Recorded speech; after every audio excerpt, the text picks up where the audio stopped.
Only पीस एगो जुगलबंदी जोड़ी रहबे कइल। ओकर बाद से जब जोड़ी टूटल ओकर बाद से ही जोड़ी जुटबे न कइल। आई मार रंग बर्राद कर रंग। अभी हमारे साथ मौजूद है शराबबंदी के बावजूद भी पियक्कड़ कहे जाने वाला एक व्यक्ति जिनका नाम है गजेंद्र शर्मा। स्वागत है भाई। सबसे पहले जितना भी लोग ये चैनल के देखता हमारा तरफ से आदाब प्रणाम सलाम दंडवत गोड़ लगतनी आप सबके। भोजपुरी के रौरा एगो मजबूत स्तंभ में से एक बानी। भोजपुरी में आज के तारीख में भोजपुरी के कहाँ देखा तरी?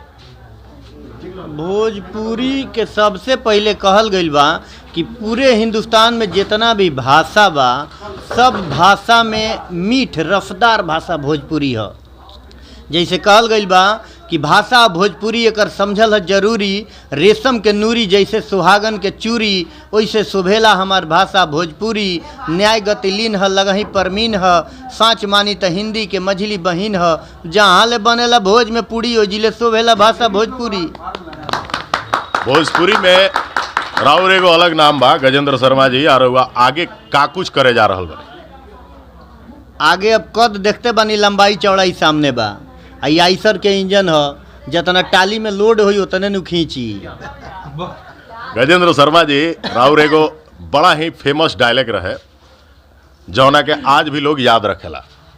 वो डायलॉग तो सारा देश जानता। खेसारी जी के साथे वो आयल रहे डायलॉग रउआ सब सुनले भी होके। एक लाइन हो जाओ। ओनली पीस एगो जुगलबंदी जोड़ी रहबे कइल। ओकर बाद से जब जोड़ी टूटल ओकर बाद से ही जोड़ी जुटबे न कइल। वही ना डायलॉग कर रहे हैं आप। आई मार रंग बर्राद कर रंग। अरे हाय हाय क्या बात है। हो जाए ताली एक बार दिखाइए इधर इधर। ये है वो पब्लिक जो गजेंद्र शर्मा जी को आज भी बहुत प्यार करती है। गजेंद्र शर्मा जी भोजपुरी में पहले में और अब में कितना अंतर पाते हैं? बहुत अंतर है। पहले तो चंपारण के जितना कलाकार दूगो तो जिले रहा पहले सारण चंपारण। तो सारण के 3 बेटा छपरा सिवान गोपालगंज आ चंपारण के 2 गो मोतिहारी बेतिया पश्चिमी चंपारण पूर्वी चंपारण। भोजपुरी जितना माने स्वच्छ पानी कहल जाला कि शादी करी जान के पानी पी छान के ना। तो भोजपुरी के जौन कहल जाला कि जितना माने सभ्यता से रहला चंपारण के कलाकार लोग माने जौन कहल जाला कि भोजपुरी के मुंह में बाँस कइल वो तो बाँस कर दिहलो। लेकिन बाँस के तो कुछ खास बात हो गई कि भोजपुरी अब एकदम स्वच्छ आ गई बा। एकदम स्वच्छ होखल जाता गंगा के पानी के तरफ पाप सब धोते हुए। अपना चाहे वाला के का कर? चाहे वाला के ये कर कि नीमन गाय के सपोर्ट करी।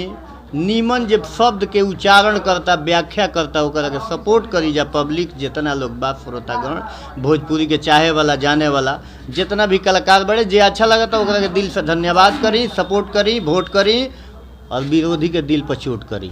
है क्या बात है।